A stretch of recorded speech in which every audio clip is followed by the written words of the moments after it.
They lied to you. Ain't nothing cool about probation, bro. Ain't nothing cool about seeing your grandma's house getting raided because your uncle was selling dope. Ain't nothing cool about going to visit your uncle in San Quentin when you were a little kid. Ain't nothing cool about seeing your uncle getting in shootouts with niggas. He was only 12 or 13.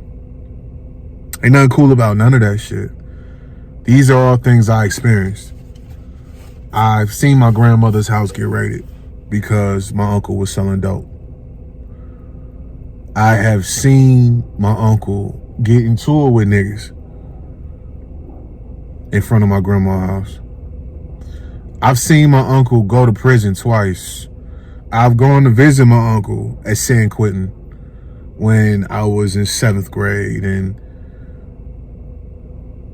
it's like, I don't know if any of you have, and I'm saying this, man, this is the part 2 to the last one.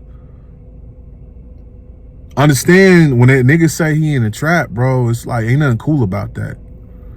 That nigga sounds stupid saying, I'm trapping. I'm in the trap. I'm trapping. Why would you put yourself in a position where you could lose your life over a couple of $1,000s? Your life is only worth a couple of $1,000s? You know, the one thing that I want y'all to understand, like fully understand this. Before you start selling dope, ladies, before you start hitting the streets, selling your pussy, scamming, setting niggas up, I want you, if you got a family member that's locked up, go visit them. See what that shit feel like when you gotta go visit them and you gotta put all your money in a Ziploc bag. You can't walk in there with no fucking backpack, no nothing. You can't even hug them, motherfucker. You know what the fuck that shit feel like? Nigga, I didn't see my uncle for 3 fucking years and I couldn't even hug him. I was like looking at him in slavery, bro. Like, that's slavery. You understand? The fucking prison industrial complex is slavery. And I said it before and I'm gonna say it again. The streets don't love nobody. Every single generation, there is generations of black men who lose their life before prom, who lose their life before their daughter can take their first couple of steps. It's niggas who will lose their life before they can even legally rent a car at 25. And it's niggas that get 20, 30, 40, 50 years for selling dope or shooting niggas or scamming before you even 21 years old, dog. This is the story of all ghettos in America. And it's been going on this way for a long time, G. And for some reason, niggas think that when they 15, 16, that they know everything. But understand this. The streets is going to take your life one of two ways. Somebody going to kill your ass, or the police is going to lock your ass up. And the sad thing about when you get locked up is I know niggas who went to prison for 10 years at 20. I'm talking about 20 years old, doing 10 years. You get out and you're 30. And these niggas, I'm trying to show them how to option trade, right? They don't know their social security number. We talking about 30-year-old men that don't know their own social security number. They don't know where their birth certificate at. They don't know how to open up a checking account. 30-year-old grown men. This is the life you want? Just so you can be cold for a whole summer? It's niggas that is stunting, that's finna stunt, they finna hustle this whole summer. And they finna go sit down for 7 to 10 years just so they can be cold for one summer. Is your life really worth a couple of $1,000s? Because most of y'all niggas that's selling dope, you're not making no big money like that. You ain't making $20, $30, $40, $50,000 like that. Most of you niggas is barely making $300 or $400 a day. Let's be honest. Most of you niggas is $300 drug dealers. $300 drug dealers. You ain't making that much motherfucking money, dog.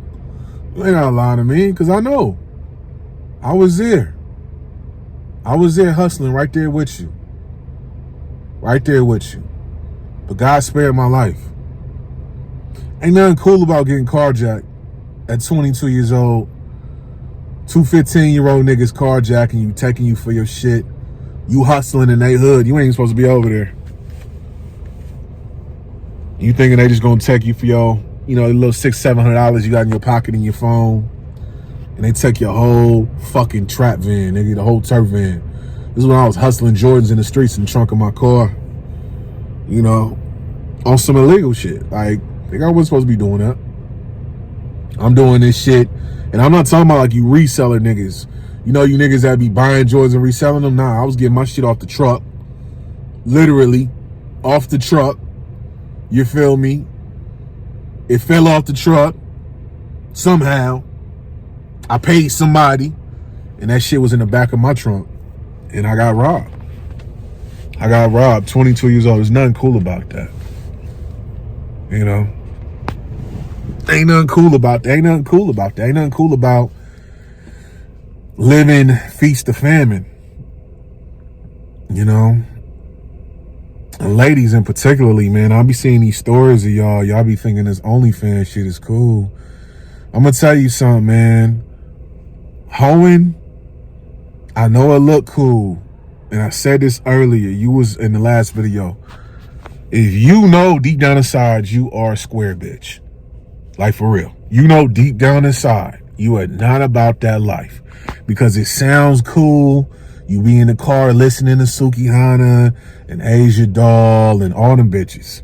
All the stripper bitches. All the pussy rap stripper hoes. All the thought rap.